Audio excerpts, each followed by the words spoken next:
I'm Nora Callahan, 31 years old, and 3 hours ago, my stepmother told an entire restaurant full of people that I was the family's biggest embarrassment, that I couldn't even afford the dress I was wearing. My half-brother laughed. My father said nothing.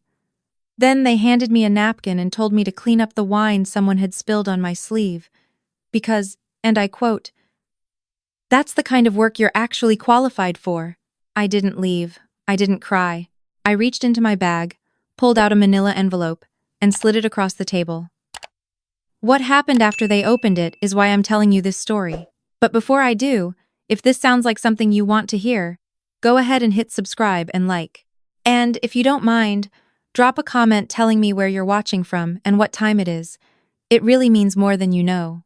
To understand why I was sitting at that table with an envelope, I need to take you back 14 years to a house in Ridgewood, New Jersey, and the last good summer I ever had.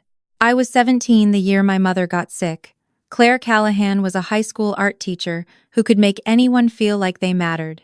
She had this way of looking at you when you talked, like whatever you were saying was the most important thing in the world. She painted watercolors on Sunday mornings. She sang off-key while cooking dinner. She was the kind of mother who left little notes in your lunchbox even when you were old enough to be embarrassed by it. The diagnosis came in June. Pancreatic cancer, stage 4. The doctors gave her 6 months. She lasted 8, because that was who she was. She fought for every single day. My father, Greg Callahan, handled it the way he handled most difficult things.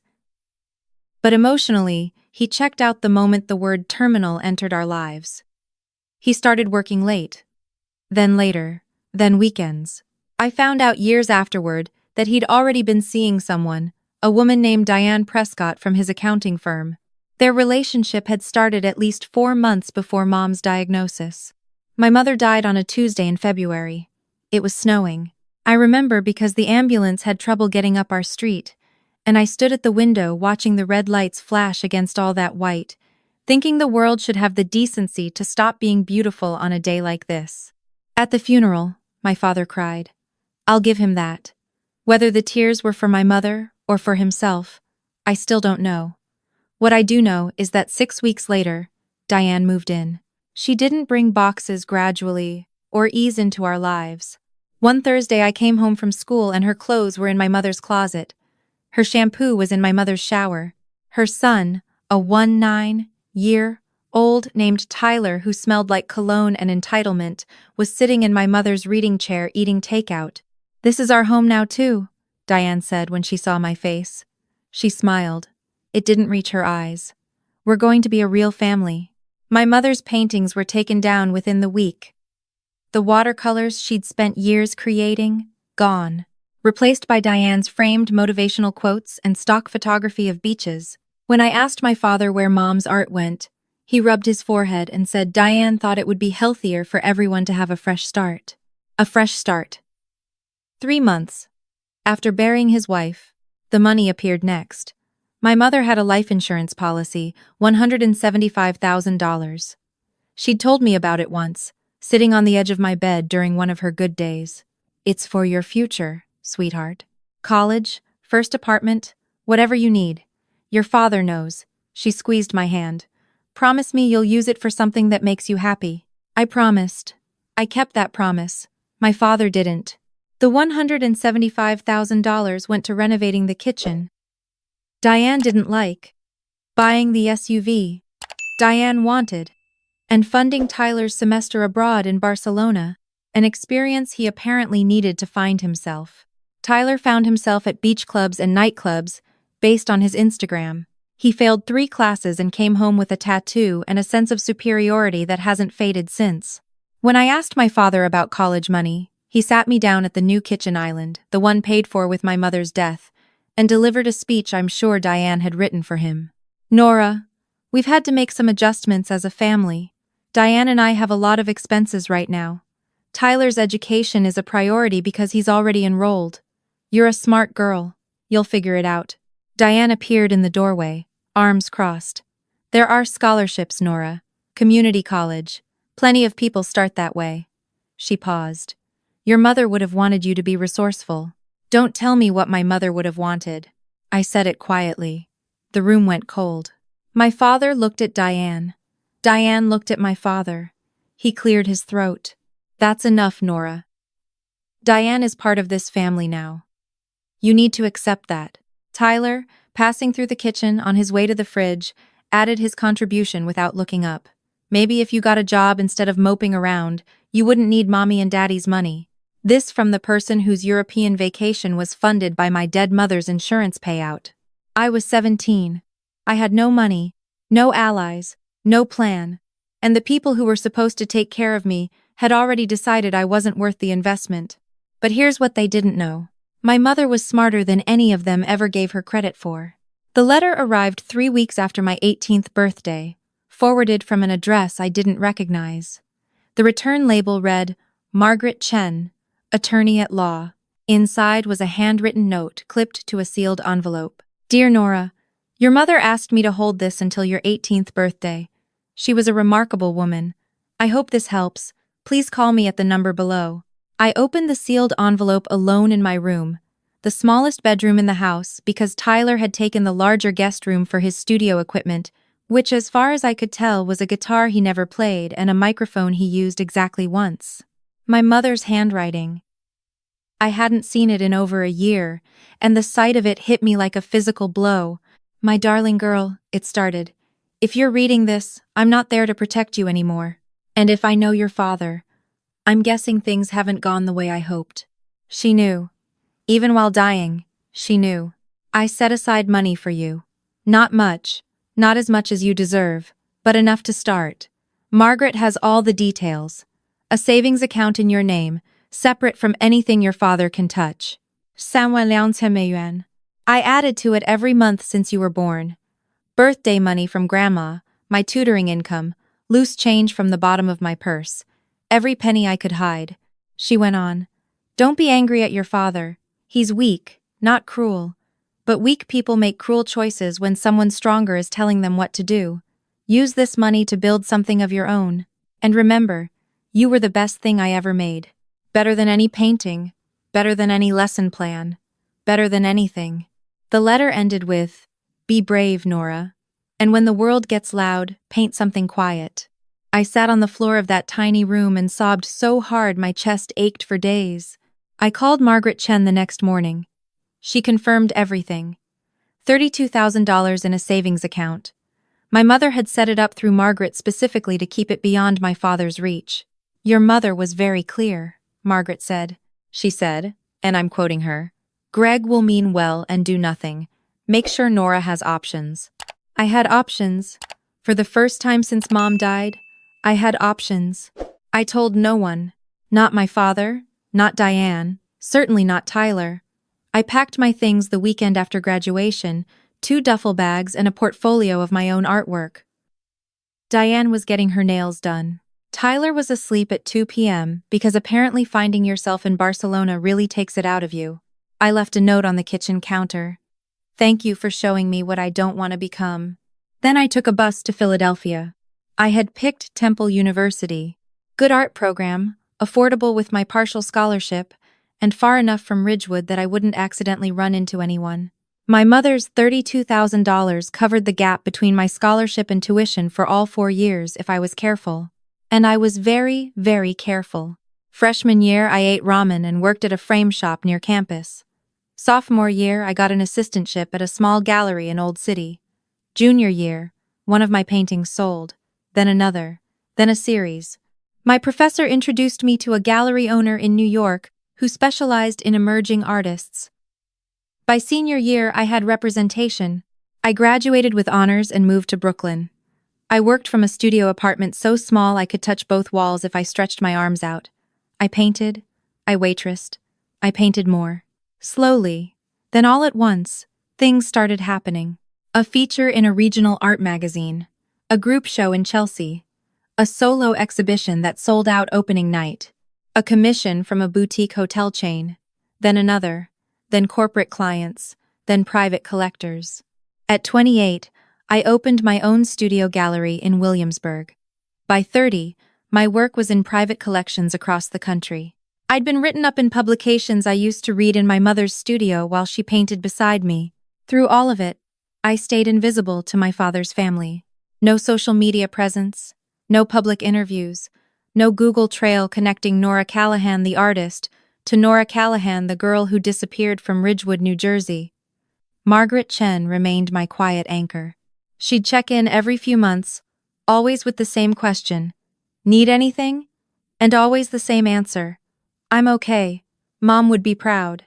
She would, Margaret would say. She absolutely would. My father never called. Not once in 13 years. That tells you everything you need to know. Then, 2 months ago, I got an email. It was from Tyler, of all people. I almost deleted it, thinking it was spam. But the subject line stopped me. Family dinner. Dad's 60th. Please come. The email was brief and strangely formal. Our father was turning 60. Diane was organizing a dinner at a restaurant in Manhattan, a place called Meridian near Columbus Circle. Family and close friends. "It would mean a lot to Dad if you came," Tyler wrote. "We've all grown up. Time to move forward." I called Margaret. "Something doesn't feel right," I told her. "They haven't spoken to me in 13 years, and suddenly I'm invited to a birthday dinner." Margaret, who had remained loosely connected to people who knew my father through professional circles, did some digging. What she found was illuminating. Greg Callahan's accounting firm had lost 2 major clients. Diane's spending habits hadn't adjusted to the new reality. Tyler, now 33, had cycled through 5 jobs in 6 years and was back living at home, working remotely for a company that, according to LinkedIn, had laid off half its staff. The Ridgewood house had a second mortgage. "They're not inviting you because they miss you," Margaret said flatly. "They're inviting you because they need something." "I know. So what are you going to do?" I stared at the email on my screen for a long time. "I'm going to go." "Why?" "Because my mother would want me to give them one chance. One real chance to be decent." Margaret was quiet for a moment. "And if they're not? Then I'll have my answer." In the weeks before the dinner, I prepared 2 things. The first was a gift. I went back and forth on this, but in the end, it felt right. I had recently purchased a small condo in Astoria, Queens, 2 bedrooms, renovated, good light, quiet street. I'd bought it as an investment, but it hadn't felt right to rent it out. It was the kind of place my mother would have loved. $385,000, paid in full. I had the deed put into a transferable format. If my father had changed, if there was any genuine remorse, I would give it to him. A place to start over, free of Diane's spending, free of the debt they'd built. I placed the deed in a manila envelope along with a letter I'd written, explaining everything. Where the money came from, what Mom had done, what I'd built. I sealed it and tucked it into my bag. The second thing I prepared was simpler. I slipped my mother's original letter into my wallet. The one Margaret had kept in her safe for 13 years. Just in case. Let me stop here for a second. I want to hear from you. If someone who abandoned you for 13 years suddenly invited you to dinner, would you go? Drop yes in the comments if you'd show up, or no if you think I should have stayed home. And if you're still here, that like button really does help this reach people who might need to hear it. Okay, back to the story. Meridian was the kind of restaurant where the lighting was dim enough to make everyone look important and the prices were high enough to make sure they felt it. White tablecloths, heavy silverware, a wine list the size of a novella. I arrived 10 minutes early. I wore a simple black dress and my mother's pearl earrings, the only jewelry of hers I'd managed to keep. In my bag was the manila envelope. My father's party occupied a long table near the back. About 25 people. Some I recognized vaguely. Old family friends. A few of his colleagues. Most were strangers. I spotted my father first. He'd aged more than 13 years warranted. Thinner, grayer, slightly stooped. Diane sat beside him, sharp-featured, her smile a precise instrument calibrated for public consumption. Tyler was across from them, phone in hand, looking bored. I approached the table. Conversations faltered as people noticed me. Whispers followed. "Is that Nora? I thought she was living in some commune somewhere." Diane said she couldn't hold down a job. I ignored all of it and stopped in front of my father. "Happy birthday, Dad." For a moment, Something flickered in his eyes. Something that might have been genuine emotion if it had been given room to breathe. But Diane's hand closed over his arm before he could respond. Nora. How nice of you to come. Diane's voice was smooth as polished marble and just as cold. We weren't sure you'd make it. Tyler said you probably couldn't afford the trip. Tyler grinned without looking up from his phone. I said she probably couldn't find the restaurant. Nervous laughter from the table. I sat down in the one empty chair at the far end. A woman I didn't know leaned over and whispered, Are you really Greg's daughter? Diane told us you were living in Philadelphia, doing odd jobs. Did she? I said. She said you were struggling. That it was very sad. That's interesting. The appetizers came. Diane held court, steering conversations, accepting compliments on the table arrangements. My father sat quietly, occasionally glancing my way with an expression I couldn't read. It happened during the main course. Tyler, 3 glasses of wine into the evening, decided to be entertaining. So, Nora. He said it loud enough for the whole table to hear. What are you doing these days? Still painting little pictures? I set down my fork. I'm an artist. Yes. An artist. He turned to the woman beside him. She paints. Isn't that adorable? You know, my mom always said you'd end up like your mother. Nice lady. Terrible with money. Couldn't plan ahead to save her life. The table went quiet. Don't talk about my mother, I said. I'm just saying. Some people are makers and some people are takers. You've always been a taker, Nora. Even showing up here tonight. What's that about? Free meal? Hoping Dad slips you some cash? Diane put a hand on Tyler's arm. Not to stop him, to calibrate him. Tyler, don't be harsh. She turned to me with practiced sympathy. Nora, we just worry about you. It's been so long. You never reached out, never let us know if you were okay. A mother worries. You're not my mother. The words landed like a stone in still water. Diane's face tightened. I raised you for 2 years. You moved into my mother's house, took down her paintings, spent her insurance money on your son's vacation, and gave me a closet while Tyler got the guest room. That's not raising someone. That's replacing someone. My father finally spoke. Nora, that's enough. Diane has been nothing but generous to this family. Generous with whose money, Dad? Silence. Complete, absolute silence. My father looked at me, then at Diane, then at his plate. He said nothing else. It was Tyler who broke the silence. You know what, Nora? You're embarrassing yourself. You show up here with nothing, dressed in probably a thrift store dress, and you have the nerve to insult the people who actually built something. He stood up and pointed at me. You're just like your mom, a dreamer with empty pockets. At least she had the excuse of being sick. What's yours? I reached into my bag. My hands were steady. I pulled out the manila envelope and placed it on the table. What's that? Tyler laughed. Your resume? Looking for a job referral? Open it, I said to my father. That's your birthday present. Diane intercepted it. She tore the envelope open, pulled out the documents, and her face went through 3 distinct phases: confusion, recognition, shock. What is this? It's a property deed, I said. A 2-bedroom condo in Astoria, Queens. Fully paid. No mortgage. Valued at $385,000. The table erupted in whispers. I was going to give it to you, Dad. A place where you could have a real fresh start, paid for by the daughter you forgot about. My father stared at the documents in Diane's trembling hands. Nora, how? Where did you get this kind of money? I earned it. I'm an artist. My work is represented by Hartwell Gallery in Chelsea. I've had solo exhibitions in New York, Los Angeles, and Chicago. A hotel chain commissioned a permanent installation last year. My studio employs 4 people. I let that settle across the table like morning light exposing dust. An older man at the far end, someone I'd later learn was my father's business partner, pulled out his phone. His eyebrows climbed steadily as he scrolled. Greg, he said slowly. There's a profile in Art Forum. She's not making this up. More phones appeared. More scrolling. More silence. She was in Architectural Digest, someone murmured.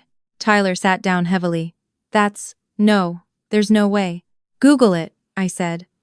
I looked at Diane. You told everyone I was struggling, that I couldn't hold a job, that I was doing odd jobs in Philadelphia. I gestured at the documents she still held. Does this look like someone who's struggling?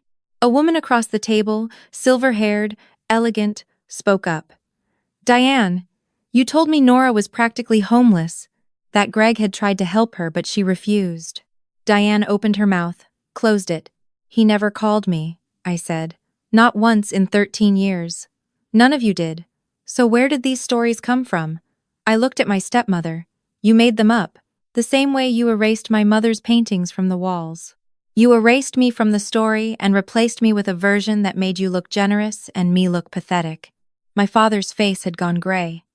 Nora, I didn't know she was saying those things. You didn't know because you didn't ask. About me, about Mom's money, about any of it.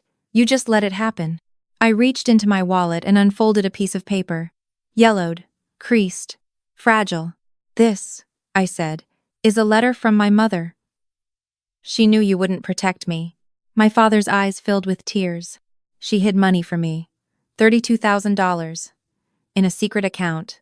Because she knew that the insurance money, the $175,000 she left for my future, wouldn't make it to me. I didn't read the whole letter. I didn't need to. I read one line. Your father is weak, not cruel. But weak people make cruel choices when someone stronger is telling them what to do. My father put his face in his hands. The older business partner set his phone down. Greg, is this true? Claire's insurance money went to renovations and Tyler's tuition? No answer. Because that's what Nora is describing, and I have to say, based on the timeline, it tracks. Diane stood up. This is ridiculous. She's lying. She's always been a liar. Greg, tell them. My father didn't lift his head.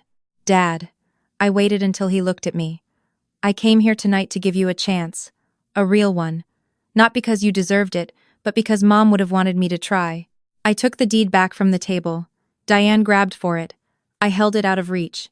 This isn't for you, I said to her. Then, to my father, and it's not for you either, not anymore. I want to pause here one more time.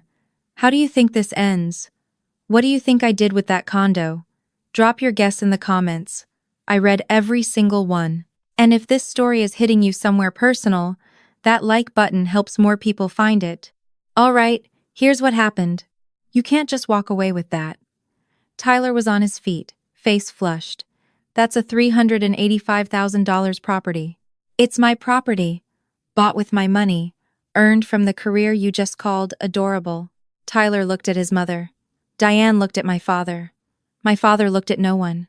Greg, Diane hissed. Say something. My father raised his head slowly. His eyes were red. He looked like a man who had just watched his own reflection do something unforgivable. She's right, he said quietly. Diane stared at him. What? She's right, Diane, about everything. I knew what I was doing when I let Claire's money go. I told myself it was for the family, but it was for you. It was always for you. The table had gone completely still. Greg, don't do this here. She came here with a gift worth more than this dinner, more than this restaurant, more than anything we've given her in 13 years. And we called her a freeloader. I didn't call her. You didn't have to. You let Tyler do it for you. Same as always. I stood at the end of the table, manila envelope in my hands, watching my father finally say the words he should have said 13 years ago.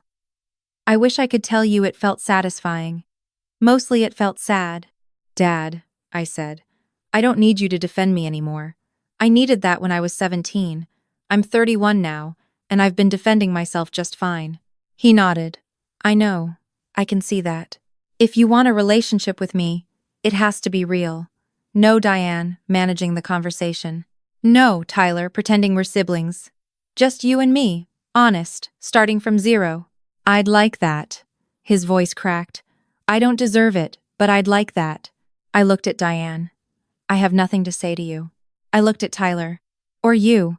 Then I walked out into the cold Manhattan night with the envelope under my arm and 13 years of silence, finally, mercifully broken. The condo went to Margaret Chen. I called her the next morning. Margaret, I need you to come see something. When I handed her the key, she stared at it like it might disappear. Nora, I can't accept this. You kept my mother's secret for 13 years. You kept me safe. You answered every call, held every document, checked in every single month. I pressed the key into her palm. Mom would want you to have this. I want you to have this. Margaret, who had spent decades in a cramped office in Center City, Philadelphia, who had represented my mother pro bono because they'd been college roommates and best friends, who had never once asked for a cent in return, stood in that bright Astoria living room and cried. Claire would be so proud of you, she said. She'd be proud of both of us. The aftermath unfolded quietly. Diane filed for divorce within 3 months. Not because of the dinner, according to Margaret's sources, but because my father refused to take out a third mortgage and told her for the first time in their marriage that he wouldn't. Tyler moved to Florida. I hear he's selling cars. I hope he's found whatever he was looking for in Barcelona. My father and I have coffee once a month. Short visits, careful conversations. He doesn't ask for money. I don't ask for apologies. We talk about weather, sports, small things. Sometimes he mentions my mother. When he does, his voice gets soft, and for a moment I can see the man she fell in love with underneath all those years of wrong choices. He's not the father I needed, but he's the father I have, and I'm learning that sometimes that has to be enough. My studio celebrated its 3rd anniversary last month. 6 employees, a waiting list of clients, and a permanent collection in a museum in Denver that I still can't quite believe is real. I got engaged to a man named Elliot who builds furniture by hand and reads poetry out loud while he cooks, and makes me laugh harder than anyone I've ever known. I built a family, not the one I was born into, but the one I chose. Margaret, Elliot, my college roommate who let me sleep on her floor, my first gallery owner who took a chance on a girl with a cheap portfolio and expensive dreams. Some nights, when the studio is quiet and the city hums outside my window, I write letters I'll never send. This one is for a 7-year-old girl standing in a kitchen being told she's not worth the investment. Dear Nora, I know the house doesn't feel like yours anymore. I know the person in the reading chair isn't the person who should be there. I know you're looking at that closed door and wondering if everyone behind it is right about you. They're not. The people who were supposed to protect you chose comfort over courage. That's their failure, not yours. Their inability to show up for you doesn't mean you're not worth showing up for. You're going to walk out of that house with 2 bags and a portfolio. You're going to be scared. You're going to eat ramen for months and sleep 4 hours and wonder if you made a terrible mistake. You didn't. One day you'll sit at a table full of people who believe the worst about you, and you'll show them the truth without raising your voice. You'll walk away with your dignity and a manila envelope and the quiet, unshakable knowledge that you built all of this yourself. Well, not entirely yourself. Mom helped. She always did. Even from somewhere you can't see her. Be brave, Nora. And when the world gets loud, paint something quiet. I close the notebook and look out at Brooklyn, gold and gray in the early morning light. My mother's last painting hangs on the wall behind me. A watercolor of a girl standing at an open window, face turned toward something just out of frame. I asked her once what the girl was looking at. The future, Mom said. Hers. And she's not afraid of it. I wasn't afraid anymore either. That's my story. If you're in a situation where the people who should love you are the ones making you feel small, I want you to hear this. You are allowed to leave. You are allowed to build something new. And you don't need their permission to become the person you were always meant to be. If this resonated with you, leave a comment. I read every single one. Subscribe and hit the bell if you want more stories like this. Check the description for similar videos. Thank you for staying until the end. I'll see you in the next one.